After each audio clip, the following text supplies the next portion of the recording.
بسم اللہ الرحمن الرحیم۔ السلام علیکم، کیپٹل ٹاک میں خوش آمدید۔ آج پاکستان کی وفاقی کابینہ نے اسلامی جمہوریہ پاکستان کے ایک نئے نقشے کی منظوری دی ہے اور وزیر اعظم عمران خان اور وزیر خارجہ شاہ محمود قریشی صاحب نے بھی اس نقشے کا باقاعدہ اعلان کیا ہے اور اس کی باقاعدہ ایک تقریب رونمائی کی گئی ہے۔ آج یعنی کہ 4 اگست کو اسلام آباد میں 2 انتہائی اہم تقاریب ہوئیں۔ ایک مجلس مشاورت کے نام پر دفتر خارجہ میں ایک تقریب ہوئی اور ایک مجلس مشاورت جو ہے وہ اس کا اہتمام جماعت اسلامی نے کیا تھا۔ ان دونوں مجالس مشاورت کا موضوع کشمیر تھا۔ جو جماعت اسلامی کی مجلس مشاورت تھی اس کی صدارت کی آزاد کشمیر کے صدر جناب سردار مسعود خان صاحب نے، اور جو دفتر خارجہ میں جو مجلس مشاورت تھی اس میں شاہ محمود قریشی صاحب موجود تھے۔ لیکن ایک فرق تھا، جو دفتر خارجہ کی مجلس مشاورت تھی اس میں جمعیت علماء اسلام موجود نہیں تھی، لیکن جو جماعت اسلامی کی مجلس مشاورت تھی اس میں جمعیت علماء اسلام موجود تھی۔ تو یہ جو جمعیت علماء اسلام ہے اس کو آج دفتر خارجہ کی مجلس مشاورت میں لانے کے لیے مسلم لیگ نون نے کافی کوشش کی، لیکن ان کی یہ کوشش کامیاب نہیں ہوئی، جس سے یہ ایک سوال پیدا ہوا ہے کہ کیا جو اپوزیشن کا اتحاد ہے اس میں اختلافات پیدا ہو چکے ہیں، پھوٹ پڑ چکی ہے، اور جو کشمیر کے معاملے پہ جو مجلس مشاورت ہے اس میں جے یو آئی کیوں شامل نہیں ہوئی اور مسلم لیگ نون اس کو کنونس کیوں نہیں کر سکی۔ تو یہ جو معاملات ہیں اس پہ گفتگو ہمارے ساتھ موجود ہیں جناب شاہد حقان عباسی صاحب، مسلم لیگ نون کے سینئر رہنما اور سابق وزیر اعظم ہیں۔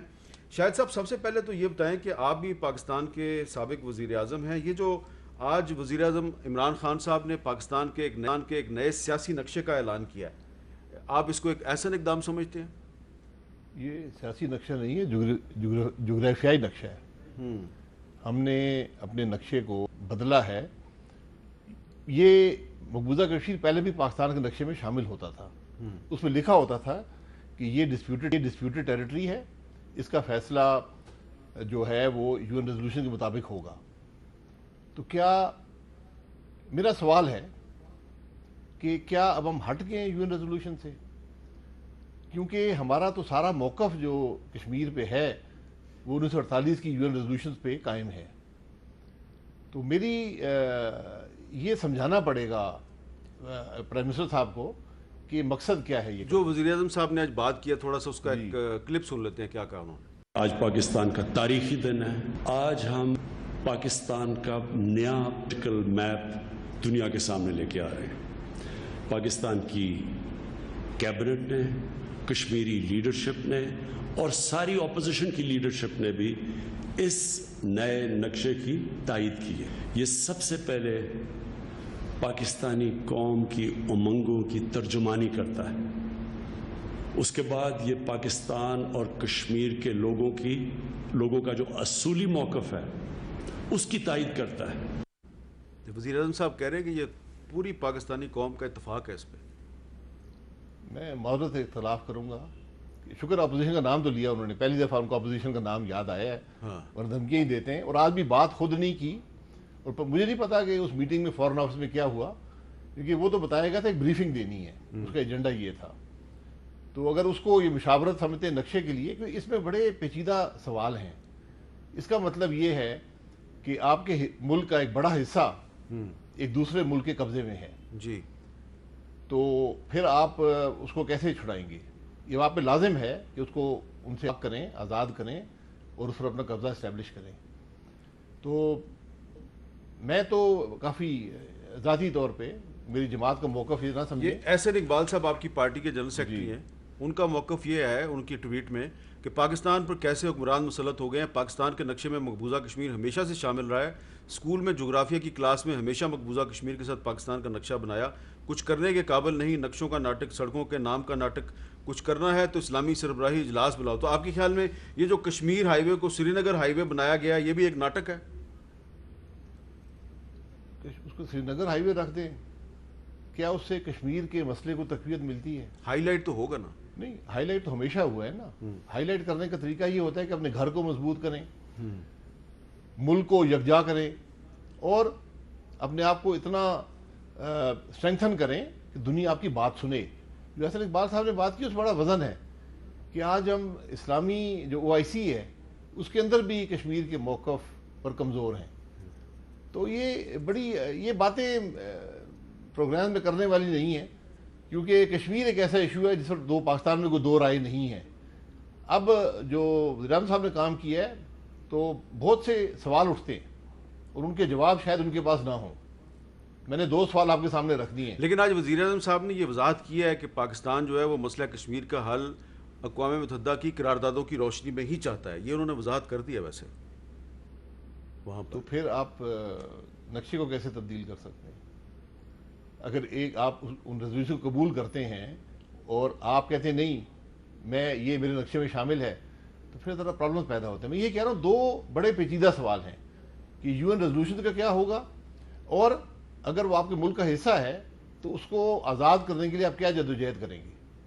ٹھیک ہے، اچھا یہ بتائیں کہ مسلم لیگ نون نے کوشش کی کہ JUI جو ہے وہ آج جو دفتر خارجہ کی مجلس مشاورت تھی اس میں آئے، لیکن وہ وہاں پر بھی نہیں آئے، اور ایسا لگ رہا ہے کہ ان کے اور آپ کے درمیان اختلافات جو ہیں وہ ابھی تک ختم نہیں ہوئے، اس کی کیا وجہ ہے؟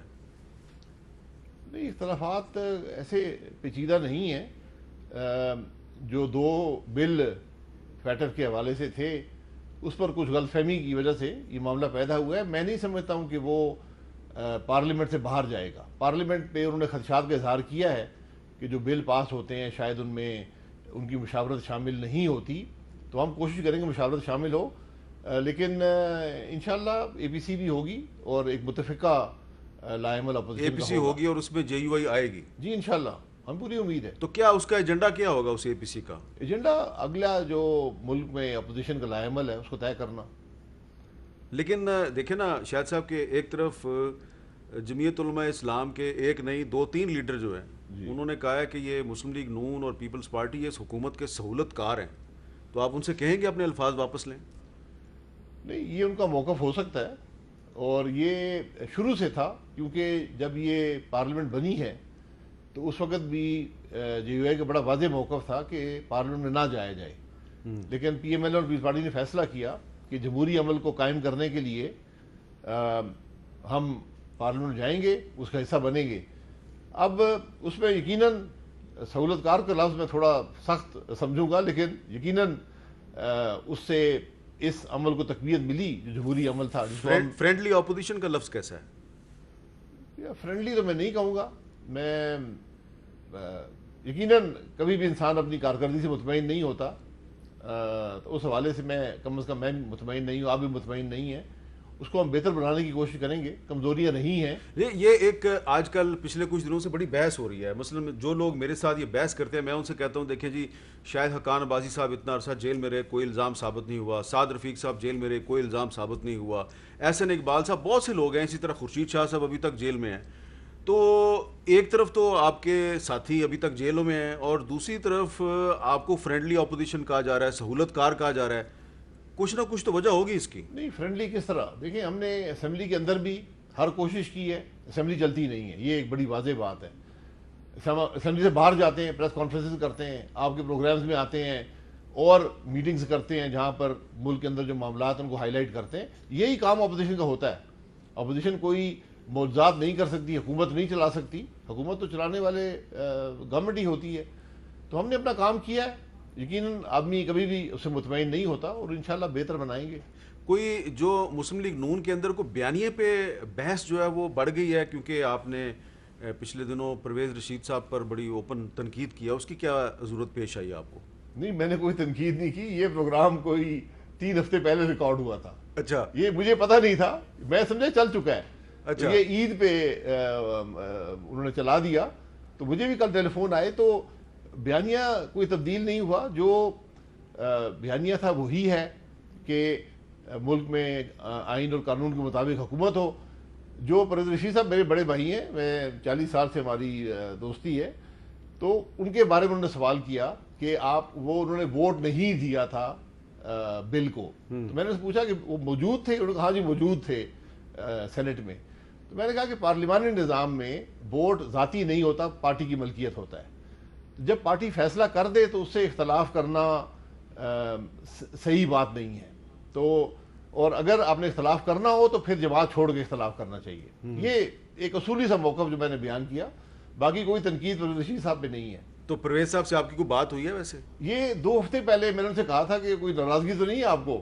ہاں میرا خیال تھا پروگرام چل چکا ہوگا. اچھا انہوں نے کہا میں نے کچھ سنا ہے تو میں انشاءاللہ آپ سے برابر کروں گا. ابھی برابر نہیں ہوا؟ ابھی برابر نہیں. اب مجھے خدشہ یہ ہے کہ شاید انہوں نے پروگرام نہ سنا تھا. اچھا ہاں تو پروگرام دیکھ کے پھر ان کی کیفیت. اچھا لیکن شاہد صاحب تھوڑا سا اگر آپ وضاحت کر دیں، میں اس پہ لمبی بحث نہیں کرنا چاہتا آپ کے ساتھ. آپ کا جو بیانیہ شاہد حقان عباسی، آپ کا بیانیہ جو ہے اس کے بارے میں ایک عام تاثر یہ تھا، مسلم لیگ نون کا سپورٹر اور جو ووٹر ہے اس کا ایک تاثر تھا کہ شاہد حقان عباسی جو ہے وہ نواز شریف صاحب کے بیانیے کے بہت قریب ہے، یا نواز شریف کا بیانیہ شاہد حقان عباسی کا بیانیہ ہے. لیکن اچانک ایسا لگ رہا ہے کہ اب آپ کا بیانیہ شہباز شریف کا بیانیہ ہے. نہیں ایسی دیکھیں، یہاں کوئی نواز شریف کا بیانیہ نہیں ہے، شہباز شریف کا نہیں ہے. ایک ہی ہے جو پاکستان مسلم لیگ نون کا بیانیہ ہے، اور ہمارے قائد جو ہیں وہ نواز شریف صاحب ہیں. انہوں نے پہلے دن سے کہا ہے، اور بیانیہ بڑا سیدھا ہے، اس کو لوگ توڑ موڑ کے بیان کرتے ہیں کہ ملک قانون اور آئین کے مطابق چلے. اس پہ کوئی دو رائے نہیں ہے، کوئی اس بیانیے میں فرق نہیں آیا. شہباز شریف صاحب کا یہی بیانیہ ہے. نہیں، شہباز شریف صاحب نے کبھی خلائی مخلوق کی بات نہیں کی تھی. نہیں، خلائی مخلوق کی بات ہمارے بیانیے میں نہیں ہے. خلائی مخلوق کی بات ایک پریس کانفرنس میں اگر آپ کو یاد ہو، چلتے چلتے ایک سوال کیا گیا تو میاں صاحب نے خلائی مخلوق کا نام لے لیا. تو وہ بات چونکہ میڈیا میں زیادہ وہ اٹریکٹیو ہے تو وہ چل پڑی، اور اس کے بعد بہت سے نام. اب خلائی مخلوق کی بات اس حوالے سے نہیں ہوتی. اب لوگ محکمہ زراعت کی بات کرتے ہیں، اسٹیبلشمنٹ کی بات کرتے ہیں، تو یہ معاملات تو چلتے رہتے ہیں، لیکن خلائی مخلوق بیانیے میں کبھی شامل نہیں. اب یہ بتائیں کہ پارلیمنٹ کا مشترکہ اجلاس بلا لیا گیا ہے، جی اس سلسلے میں کوئی حکومت نے آپ کو اعتماد میں لیا؟ نہیں، بالکل نہیں. کل بلایا گیا، ایجنڈا بھی کوئی نہیں ہے. کہا جاتا ہے کہ جو بلز ہیں سینٹ میں وہ ڈسکس کیے جائیں گے. تو وہ جو بل ہیں اس میں سے 3-4 میں تو امینڈمنٹ ہو سکتی ہے، ایک پہ کوئی اختلاف نہیں ہے، لیکن 2-3 بل ایسے ہیں جن میں کافی پرابلمز ہیں. جس میں میوچل لیگل اسسٹنس کا بل ہے، MLA جسے کہتے ہیں، اور جو پاکستان میڈیکل کمیشن کا بل ہے. ان پہ بہت سے تحفظات ہیں اور ملک کے مفاد میں ان کو دور کرنے کی ضرورت ہے، ورنہ میڈیکل پروفیشن کو بھی نقصان پہنچے گا، اور جو MLA ہے اس سے مجھے جو نظر آتا ہے ملک کو کافی نقصان پہنچنے کا خدشہ ہے. تو یہ 2 بل ہو گئے، تیسرا کون سا ہے؟ تیسرا ایک میڈیکل ٹریبیونل کا بل ہے، وہ بھی میڈیکل کمیشن کے ساتھ ہے، تو اس کو ذرا ان کو جوڑنا پڑے گا آپس میں. کچھ تو وہ جو پچھلے ہفتے جو فیٹف کے 2 بل منظور ہوئے، اور ان کے ساتھ آپ کو ایک تیسرا بل بھی دیا گیا تھا جس میں یہ کہا گیا تھا کہ 90 دن تک کسی بندے کو جو ہے وہ اٹھا کے غائب کیا جا سکتا ہے، اس کو آپ نے قبول نہیں کیا. وہ بل دوبارہ واپس آئے گا؟ نہیں، میرا نہیں خیال وہ بل آ سکتا ہے. وہ تو انتہائی غیر معمولی اور میں سمجھتا ہوں خوفناک قسم کا بل ہے، جو میں نے ہمیشہ تشبیہ دیتا ہوں جو انڈیا نے مقبوضہ کشمیر میں جو ایک قانون لائے ہیں اس سے بھی بدتر ہے. اچھا، تو اب اگر وہ بل آپ نے اختلاف کیا اور وہ بل حکومت واپس لینے پہ مجبور ہو گئی، تو پھر JUI کی آپ سے ناراضگی کس بات پہ ہے؟ نہیں، ان کو کچھ غلط فہمی تھی کہ جو 2 بل منظور ہوئے ہیں ان کا مواد کیا ہے، ان میں ترامیم کیا ہیں، اور ان کا ایفیکٹ کیا آئے گا. لیکن کیا یہ درست نہیں کہ وہ جو 2 بل فیٹف کے منظور ہوئے وہ جس ایک کمیٹی میں منظور ہوئے اس میں JUI کے لوگ موجود تھے؟ جی بالکل، یہ دونوں بل قومی اسمبلی کی اسٹینڈنگ کمیٹی میں اپروو ہوئے، اور یہ اسمبلی کے فلور پر تھے as report from the standing committee. اس میں ہمارے لوگ بھی شامل تھے اسٹینڈنگ کمیٹی میں. تو ہم نے جب بلز کو دیکھا اس دفعہ تو اس میں ہمیں کچھ خامیاں نظر آئیں، معمولی خامیاں تھیں، وہ ڈرافٹنگ کی خامیاں تھیں، وہ ہم نے دور کر دیں. اس کو حکومت نے قبول کیا، تو اس میں کوئی ایسی بات نہیں تھی. لیکن JUI کا اپنا موقف ہے، شاید مشاورت کے حوالے سے. اور اس دن اسپیکر صاحب نے وعدہ کیا تھا کہ وہ موقع دیں گے بولنے کا سب کو، تو وہ وعدے سے انحراف کر گئے، اور پھر مولانا اسد صاحب جو ان کی پارٹی کے لیڈر ہیں وہ نہیں بول سکے، اس وجہ سے بھی کچھ.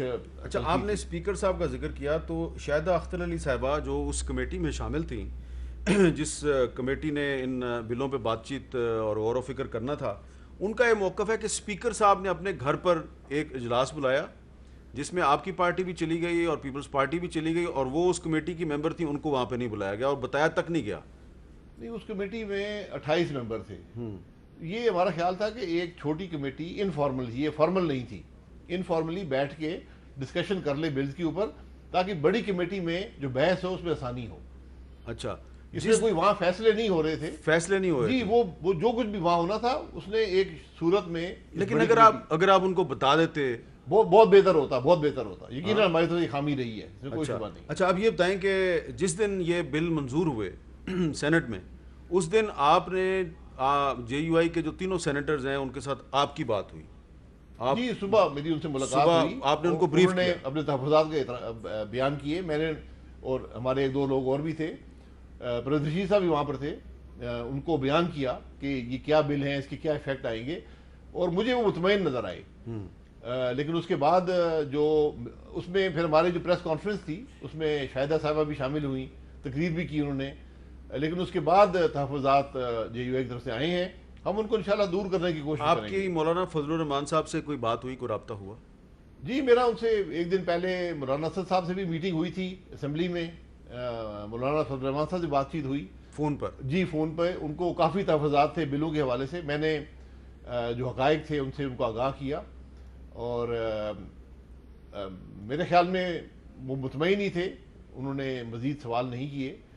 ان کے تحفظات بہت سے تھے جو میں نے ان کو سمجھایا کہ یہ ان کا تعلق ان بلوں سے نہیں ہے کم از کم. لیکن جو جے یو آئی ایف ہے اس کی ساری جو اس وقت حکمت عملی ہے وہ صرف بلوں کے بارے میں ہے، یا وہ حکومت کے خلاف کوئی تحریک چلانا چاہتے ہیں؟ اے پی سی کو ایک پلیٹ فارم کے طور پہ وہ چاہتے ہیں کہ کوئی ایسا فیصلہ ہو کہ حکومت کے خلاف تحریک چلے؟ نہیں بالکل، یہ تو اب اے پی سی فیصلہ کرے گی. اب پلیٹ فارم اے پی سی کا ہے، اور یہ جو جے یو آئی کے تحفظات ہیں اس میں ایک بڑا عنصر اس بات کا ہے کہ ایک میں فیصلہ تو نہیں کہوں گا لیکن ایک انڈرسٹینڈنگ ہو گئی تھی کہ اب سب معاملات جو ہیں لیجسلیشن ہو جو بھی ہو وہ اے پی سی کے پلیٹ فارم سے ان کا فیصلہ آئے گا. یہ جو بلز تھے جو فیٹر کے حوالے سے، ایک تو ان کی ارجنسی تھی، اور دوسرا یہ اس فیصلے کے دوران ہی یہ بلز یا کمیٹی جو بنی اس کے دوران آئی، تو وہاں پر کچھ تحفظات کا ہوا ہے. لیکن اب اس کے بعد جو بھی معاملات ہیں وہ اے پی سی کے پلیٹ فارم سے آئیں گے. لیکن یہ ساتھ میں ذرا تھوڑا سا یہ بھی بتا دینا کہ یہ جو آپ نیشنل انٹرسٹ میں مثلا فیٹف کا معاملہ جو ہے اس پر پیپلز پارٹی نے بھی یہی کہا اور مسلم لیگ نون نے بھی کہا کہ جی یہ قومی مفاد میں تھا تو ہم نے اس لیے اس پر تعاون کیا اور سینٹ سے اس کو پاس ہونے دیا ہے. تو یہ جو آپ ایک پازیٹیو جیسچر دیتے ہیں حکومت کو، اس کا جواب میں آپ کو کوئی رسپانس پازیٹیو ملتا ہے؟ نہیں، نہ جواب کی توقع ہے نہ امید ہے. اس حکومت کا رویہ بڑا مختلف ہے، تو ہم اس توقع سے کوآپریٹ نہیں کرتے. ہم تو ملک کے مفاد میں کرتے ہیں اور کرتے آئے ہیں اور کرتے رہیں گے. لیکن یہاں بھی حکومت کی بدنیتی تھی وہ سامنے آئی کہ حکومت ایک اور بل فیٹف کی آڑ میں پاس کروانا چاہتی تھی جس کا آپ نے ذکر کیا ہے، جو وہ بڑا خوفناک قسم کا بل تھا. وہ تو رک گیا، اور پھر بعد میں انہوں نے اعتراف کیا کہ یہ فیٹف سے اس کا تعلق نہیں ہے. تو اگر حکومت جو ہے وہ پاس کروانا چاہتی تھی، آپ نے اس کی مخالفت کی، وہ انہوں نے وڈرا کر لیا، تو واپس بھی تو آ سکتا ہے وہ بل؟ جی واپس آ سکتے ہیں. ہم نے یہی سوال کیا کہ یہ بتائیں کہ کون سے فیٹف کی شک کے تحت آپ یہ بل پاس کروانا چاہتے ہیں، اور ہم نے یہ بھی کہا کہ یہ بتائیں کہ کون سے اور ملک نے ایسا بل پاس کیا ہے. آپ وہ بل پڑھیں، آپ کو یقین کریں میں نے کبھی اس قسم کی ڈرافٹنگ، اس قسم کی بل کی جو مواد ہے میں نے کبھی نہیں دیکھا جس قسم کی اس کے اندر باتیں لکھی ہوئی ہیں. اچھا 90 دن کی انلیگل یا ان اناؤنس ڈیٹینشن کے علاوہ کون سی ایسی بات ہے؟ 90 اور 90 پھر ہیں. پھر اس کے اندر 2 کمیٹیز بنی ہیں، ایک صوبائی سطح پر ایک وفاقی سطح پر، ایگزیکٹو کمیٹی جی جو فیصلے کرے گی، اور اس کے اندر پاکستان کے حساس اداروں کے افسران شامل ہیں. یہ ایک بڑی عجیب سی بات ہے جو اس سے پہلے کم از کم میں نے کبھی نہیں دیکھی. تو وہ تو ان کی تائید سے ہی شامل کیے گئے ہوں؟ نہیں، تائید ہو یا نہ ہو قانون میں شامل نہیں ہو سکتا.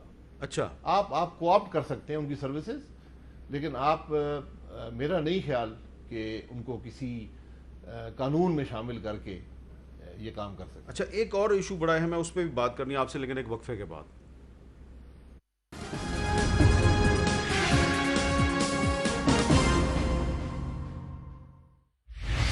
مسلم لیگ نون کے سینئر رہنما جناب شاہد خاقان نبازی صاحب سے بات کریں.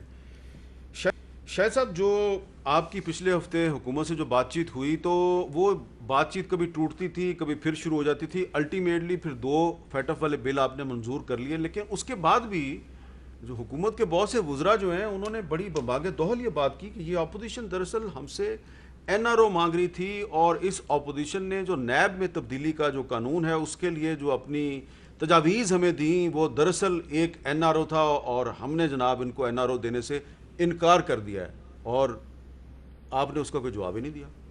ہم نے جواب پریس کانفرنس کر کے ڈیٹیل جواب میں نے خود دیا، ٹی وی پروگرام میں کہہ چکے ہیں، اسمبلی کے فلور پر موقع نہیں دیا اسپیکر نے۔ نہیں، جو وہ میں آپ سے کہوں گا یہاں بلائیں۔ وہ جو تجاویز تھیں کون سی؟ جو آپ لوگوں آپ کی طرف سے دی گئی تھی، ہم نے کوئی تجاویز نہیں دی۔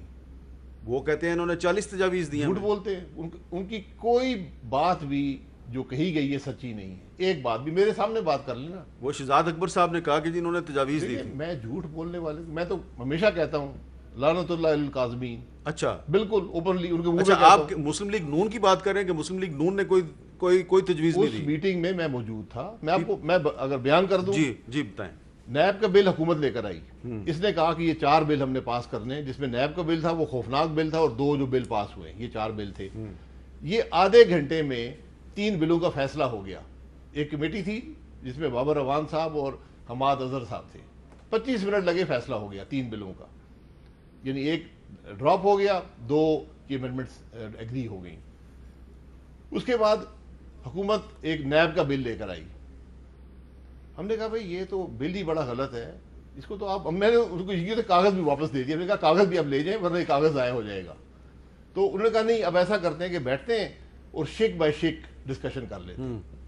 وہ ڈسکشن شروع ہوا تو فاروق نائک صاحب اپنے نوٹس بنا کر لائے تھے جس سے وہ بات کر رہے تھے اپوزیشن کی طرف سے، اور جو وہ بات کر رہے تھے وہ وہی بات ہے جو ہم قومی اسمبلی کی کمیٹی میں مارچ میں کر چکے ہیں اور حکومت کو ایک بل کی صورت بھی دے چکے ہیں۔ تو وہاں پر میں نے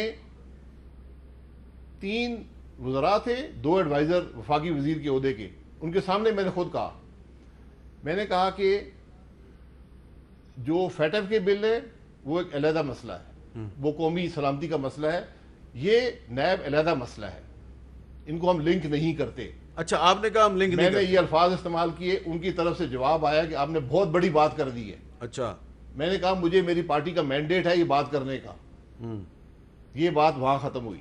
میں نے کہا مجھے مینڈیٹ ہے یہ بات کرنے کا، یہ دونوں علیحدہ مسائل ہیں اور بل بھی آپ لائیں۔ اس کے بعد یہ بحث شروع ہوئی، شک بائی شک 37 شکیں ہیں، اس پر ترامیم تھیں، تقریباً 115 کے قریب ترامیم ہیں، وہ اور وہی ہے جو پہلے بھی تھے، کوئی نئی چیز نہیں ان کے اندر۔ وہ جو نوٹس تھے فاروق نائک صاحب کے، وہ کاپیز بنا کر لائے تھے کہ ان کو دے دیں کہ بھائی بات چیت کرنے میں سہولت ہو، جو میں زبانی بول رہا ہوں آپ سمجھ جائیں۔ اور میں نے وہاں یہ بات بھی کہی فاروق نائک صاحب ان کے سامنے، میں نے کہا فاروق نائک صاحب یہ نہ ہو کہ کل یہ باہر لہرائے جا کر، باہر کہیں پریس کانفرنس کر کے اور کہیں کہ ہم سے NRO مانگ رہے تھے۔ یہ ایگزیکٹلی یہی ہوا ہے۔ یہاں پر ایک فیڈرل منسٹر صاحب بیٹھے ہوئے تھے اور انہوں نے وہی چیزیں نکال کے کہا کہ یہ دیکھیں جی یہ ہمیں انہوں نے تجویزیں دی۔ میں نے 3 دفعہ ان کو کہا، میں نے کہا یہ فاروق نائک صاحب کے نوٹس ہیں، یہ ہمارا پروپوزل نہیں ہے، یہ بل نہیں ہے، یہ کوئی ڈرافٹ نہیں ہے، یہ ان کے نوٹس ہیں۔ اور میں نے یہ بھی ان سے کہا کہ ان کے جو نوٹس ہیں میں ان سے کئی شکوں سے اختلاف کرتا ہوں، میرے اپنے بھی پوائنٹس ہیں۔ اور پھر ایگری، وہ انہوں نے 5-6 گھنٹے لگے، سارے سن لیے۔ اگلے دن ان کو واپس آ کر بتانا تھا کہ ہم کس چیز سے ایگری کرتے ہیں، کس سے نہیں کرتے، کیا ہم نئی شامل کرنا چاہتے ہیں، یعنی وہ اپنی امینڈمنٹس لے کر نیگوشیشن ایسے ہی ہوتی ہے۔ اور یہ میٹنگ انفارمل تھی۔ اچھا، یہ میٹنگ بالکل انفارمل میٹنگ، انفارمل، یہ کسی ریکارڈ کا حصہ نہیں ہے، اور یہ اخلاقی قدریں، اس کی بڑی کمی ہے۔ مجھے 2 شکایات ہیں لوگوں سے، اور میرا اب یہ فیصلہ ہے کہ میں ان کے ساتھ کبھی نہیں بیٹھوں گا، کبھی نہیں بیٹھوں گا۔ جو لوگ جھوٹ بولتے ہوں، جن کی اخلاقی قدریں نہ ہوں، جن کو کسی کا لحاظ نہ ہو، معمولی پوائنٹ سکورنگ کرنے کے لیے اگر وفاقی وزیر اسمبلی کے اندر پریس کانفرنس میں جھوٹ بولنا شروع کر دیں تو ملک میں پھر کیا کیفیت رہ جائے گی؟ ہم کس پہ اعتماد کریں گے؟ یہ آپ نے بہت بڑی بات نہیں کر دی اور بہت ایک سویپنگ سٹیٹمنٹ ہے کہ میں ان کے ساتھ کبھی نہیں بیٹھوں گا۔ دیکھیں، جو آدمی آپ کے سامنے بیٹھا ہو اور اس کے بعد سفید جھوٹ بولے، اس پر میں کل کیا اعتماد کروں گا؟ تو میں صرف یہی کروں گا کہ جو بات کروں گا اسے لکھواؤں گا، سائن کرواؤں گا۔ وہ جو بندے آپ کے سامنے بیٹھے ہوئے تھے اور انہوں نے آپ کے اعتماد کو ٹھیس پہنچائی، وہ 2 ہیں، 3 ہیں یا 5 ہیں؟ 5 ہیں۔ تو آپ ان 5 کے ساتھ نہیں بیٹھیں گے یا سب کے ساتھ؟ میں تو نہیں بیٹھوں گا، تحریک انصاف کے کسی لیڈر کے ساتھ نہیں میں تو بیٹھے؟ حکومت کے ساتھ بیٹھنے کو تیار نہیں. اچھا، یا تو معافی مانگیں. معافی کس بات پہ؟ معافی اس بات جھوٹ بولنے پہ. عوام پاکستان کے عوام جھوٹ کے انہوں نے، سامنے آپ کے خیال میں انہوں نے جھوٹ یہ بولا ہے کہ جو وہ یہ دعویٰ کرتے ہیں کہ اپوزیشن نے نیب قانون میں ترامیم کے ذریعے ہم سے این آر او مانگا. بالکل، یہ تو اتنا بڑا سفید جو ہم نے ترامیم ہی نہیں دی. یہ نیگوشیشن ہو رہی ہے. انہوں نے بتایا آپ بتائیں، ہم نے بتا دیا. اب ان کا کام تھا بتانا. تو یہ جو ایک بات کہی گئی کہ جناب اپوزیشن نے تجویز دی کہ جب تک نیب کے پاس کوئی 1 ارب روپے سے زیادہ کرپشن کا کیس نہ آئے تو اس کی تحقیقات ہی نہ کریں آپ. جی وہ تحقیقات ایف آئی اے کرے گا، اینٹی کرپشن کرے گا، ایف بی آر کرے گا، ریگولیٹر کریں گے. اگر ان کو یہ پسند نہیں تھا کہتے ٹھیک ہے 1 روپے پہ کر دیں، 1 روپے پہ بات ختم. یہ بات ہوئی تھی وہاں پہ؟ نہیں، یہ ان کی تجاویز میں شامل ہے جو فاروق نائک صاحب نے دی ہیں. کیونکہ نیب کا کوئی کیس بھی 20 40 50 تو فاروق نائک صاحب جو ہیں وہ تو اپوزیشن کے سینیٹر ہیں نا، تو یہ ان کی تجویز ہے نا. ان کی ذاتی تجویز ہے. جی وہ تجاویز بنا کر لائے تھے، ان کی جو سمجھ میں تھا. آپ نہ مانیں، بات ختم ہو گئی. اور آپ نے یہ وضاحت کر دی کہ یہ نیب کا جو قانون ہے اس کا فیٹ اپ کے ساتھ کوئی تعلق نہیں. یہ میں نے ان کے منہ پر کہا اور انہوں نے کہا آپ نے بہت بڑی بات کر دی ہے. اچھا، یہ ترامیم جو ہے یہ کوئی حرف آخر نہیں ہے، یہ تجویز ہوتی ہے. جب بھی آپ بیٹھتے ہیں کسی کے ساتھ تجویز دیتے ہیں. اچھا، آپ یہ بتائیں کہ اب جو نیب کا قانون ہے اس میں تبدیلی کی آئندہ کوئی کوشش کریں گے آپ؟ اگر فرض کریں حکومت کو نیب کا بل دوبارہ لے آتی ہے تو کوئی بات نہیں کریں گے آپ اس پہ؟ میں تو نہیں کروں گا. اچھا، کسی کو کوئی اور شخص کر لے، میں تو ان لوگوں پہ کوئی اعتماد نہیں کرتا. تو پھر کیا آپ صرف پارلیمنٹ میں تقریر کیا کریں گے؟ میں کم از کم ان سے بات کرنے کا مقصد کوئی نہیں ہے، فائدہ کوئی نہیں ہے. جہاں پرائم منسٹر بھی جھوٹ بولتا ہو، وزراء بھی جھوٹ بولتے ہوں، اسمبلی کے فلور پر بولتے ہوں، پریس کانفرنسز کر کے بولیں، ان لوگوں سے ہم نے کیا بات کرنی ہے؟ تو اس سے پھر آپ کی پارٹی جو ہے اس کو تھوڑی مشکلات نہیں ہوگی؟ آپ پارٹی کے ایک سینئر لیڈر ہیں. نہیں، میری پارٹی کے اور لوگ ہیں، وہ بات کر لیں. ہر کام خواجہ آصف صاحب کریں گے؟ خواجہ صاحب کریں گے، رانا تنویر صاحب ہیں، ایاز صادق صاحب ہیں، احسن اقبال صاحب ہیں. کافی لیڈرشپ موجود ہے. میں تو اخلاقی طور پر ایسے لوگوں کو کم از کم بیٹھنا نہ پسند کرتا ہوں، نہ بیٹھوں گا. پھر اگر مجھے کوئی وہ ہوتا نا خدشہ ہوتا کہ شاید غلط فہمی ہو گئی یا ایسی بات ہو گئی تو میں ایسی بات نہ کرتا. یہ آپ جو کہہ رہے ہیں بار بار کہ میں تو ان لوگوں کے ساتھ بیٹھنا ہی نہیں چاہتا، تو آپ تو مولانا فضل الرحمان کے موقف کی تصدیق کر رہے ہیں. جی بالکل. اگر ان کا یہ موقف ہے کہ وہ جھوٹ بولنے والے ساتھ نہیں بیٹھیں گے تو میں ان کے ساتھ ہوں. تو پھر یہ موقف ہے کہ منافقین کے ساتھ نہیں بیٹھیں گے، میں ان کے ساتھ ہوں. تو آپ کی پارٹی تو بیٹھتی ہے نا بار بار، آج بھی بیٹھی ہوئی تھی. پارٹی اگر محسوس کرتی ہے کہ انہوں نے جھوٹ بولا ہے تو نہیں بیٹھنا چاہیے. آج کشمیر کا مسئلہ تھا، ضرور جا کے بیٹھے ہیں. لیکن میں یہ سمجھتا ہوں کہ جو انہوں نے کیا ہے اس کے بعد بہت مشکل ہے اعتماد واپس آنا اپوزیشن اور حکومت کے درمیان. بہت مشکل ہے. تو الٹیمیٹلی پھر کیا ہوگا؟ آپ اے پی سی کے بعد کیا کریں گے پھر؟ جو اے پی سی میں فیصلہ ہوگا کہ پارلیمنٹ کے اندر کوئی عمل کرنا ہے، باہر کرنا ہے، یہ ایک پروسیس ہے. اے پی سی ایک فیصلہ نہیں کرے گی کل ہم نے یہ کر دینا ہے. ایک عمل کو جاری رکھنا ہے کہ عوام کی تکالیف کیسے دور ہوں گی، ملک کے مسائل کیسے دور ہوں گے. تو آج جو ہم نے ابھی تک آپ کے ساتھ جو گفتگو کی ہے اس گفتگو میں ایسے لگ رہا ہے کہ شاید حقان عباسی صاحب کا موقف مولانا فضل الرحمان کے موقف کے قریب ہے، اور شاید صاحب کہہ رہے ہیں کہ میں نے اب اس حکومت کے ساتھ بیٹھنا ہی نہیں ہے. میں نے آپ کو ذاتی فیصلے سے آگاہ کیا ہے، وہ میری پارٹی کا موقف نہیں ہے. وہ تو صاحب نظر آ رہا ہے کہ آپ کی پارٹی تو آج بھی بیٹھی ہے ان کے ساتھ. میرا ذاتی نہیں، وہ کشمیر کے معاملے میں بیٹھے ہیں. میرا ذاتی فیصلہ اس لیے ہے کہ جس طرح ان وزراء نے جھوٹ بولا، جس ڈٹھائی سے بولا، جس بے شرمی سے بولا، تو ایسے لوگوں میں اعتماد نہیں کر سکتا.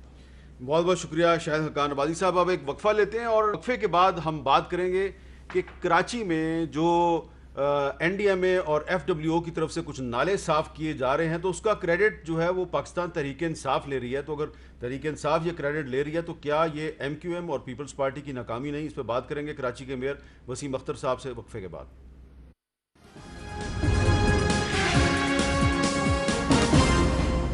اب ہم بات کریں گے کراچی کے میئر جناب وسیم اختر صاحب سے اور ان سے جو کراچی کی تازہ صورتحال کے بارے میں مختلف سیاسی جماعتوں کا جو موقف ہے اس پہ ان کا موقف جانیں گے.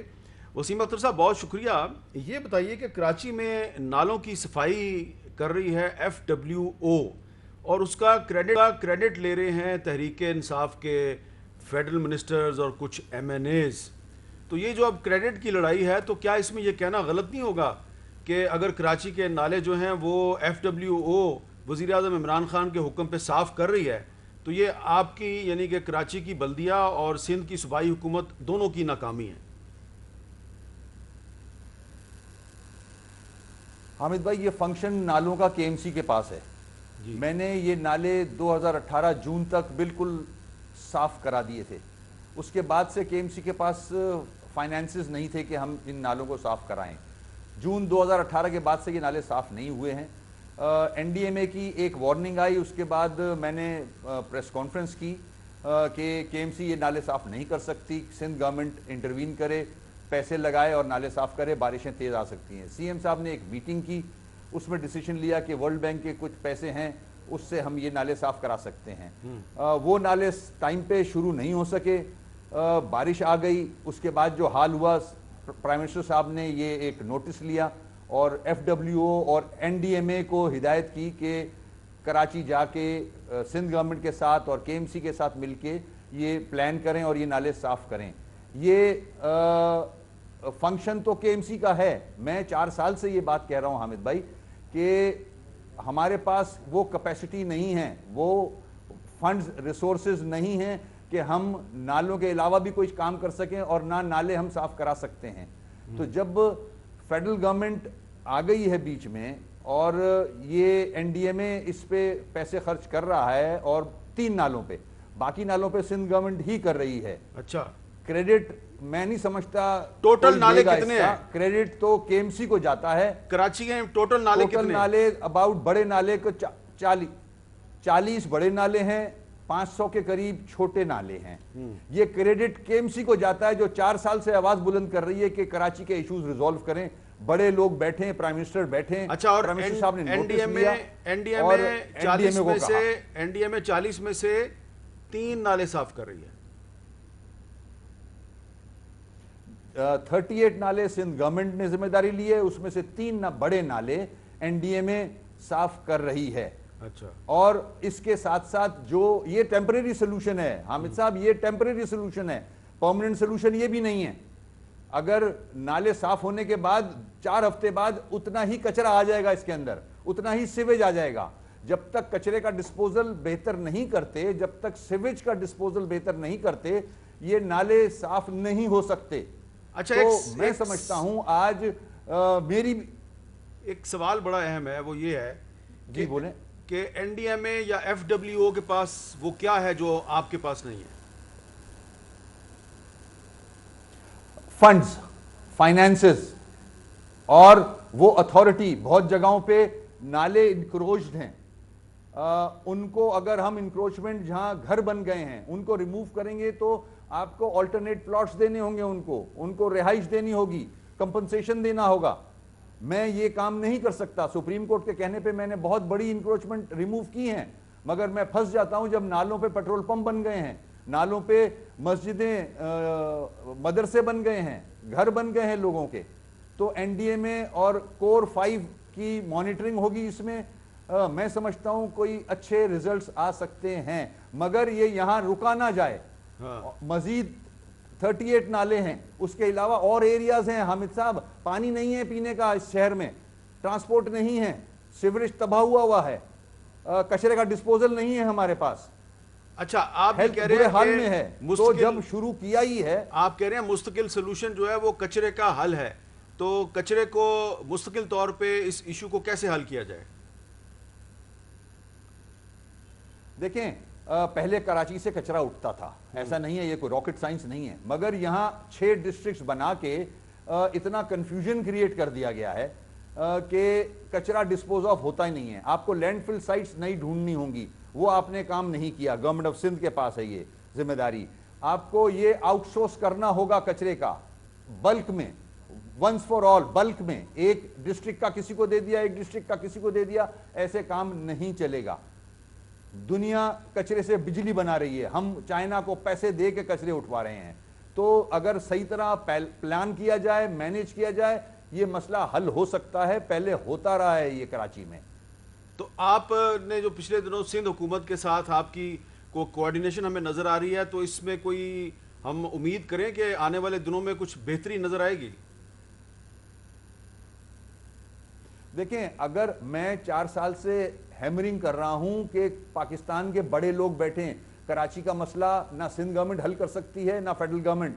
سارے سر جوڑ کے بیٹھیں گے, کے ایم سی کو آن بورڈ لیں, ڈومین کے ایم سی کا ہے, اور جو بڑے ایشوز ہیں ان کو ریزولو کریں. کراچی کے جو رولز ہیں, قانون ہیں, ان کو بھی ریلیکس کریں. اور اگر جیسے کہ سامنے آ گیا ہے کہ کور 5 کور کمانڈر صاحب مانیٹرنگ کریں گے, تو اس پہ مانیٹرنگ بھی ہونی چاہیے کہ پیسے صحیح یوٹیلائز ہو رہے ہیں, صحیح جگہ پہ یوٹیلائز ہو رہے ہیں, صحیح کمپٹنٹ لوگوں کو کانٹریکٹس اوارڈ کیے جا رہے ہیں. اور پرائرٹی بنائیں, پانی کی پرائرٹی ہے, ٹرانسپورٹ کی پرائرٹی بنائیں, کون سے ایشوز زیادہ گھمبیر ہیں جن کو پہلے ایڈریس کرنا چاہیے. تو آج یہ موقع مل گیا ہے, پرائم منسٹر صاحب نے یہ ڈیسیشن لیا ہے, تو میں سمجھتا ہوں کہ کراچی کے ایشوز اس طرح ریزولو کرنا شروع کر دینا چاہیے. ساری گورنمنٹس کو آن بورڈ لے لیں. جی بہت بہت شکریہ وسیم اختر صاحب. میئر یہ کہہ رہے تھے کہ یہ جو کراچی میں نالوں کی صفائی کا کام ہو رہا ہے, تو این ڈی ایم اے جو ہے وہ 40 میں سے 3 نالے صاف کر رہی ہے, لیکن یہ مستقل حل نہیں ہے, اور مستقل سلوشن جو ہے وہ اسی صورت میں سامنے آئے گا اگر فیڈرل گورنمنٹ, پروونشل گورنمنٹ اور جو کراچی کی جو میونسپل کارپوریشن ہے یہ مل کر کام کریں گے. تو مل کر کام کرنے میں ہی برکت ہے. اجازت دیجیے, اللہ حافظ.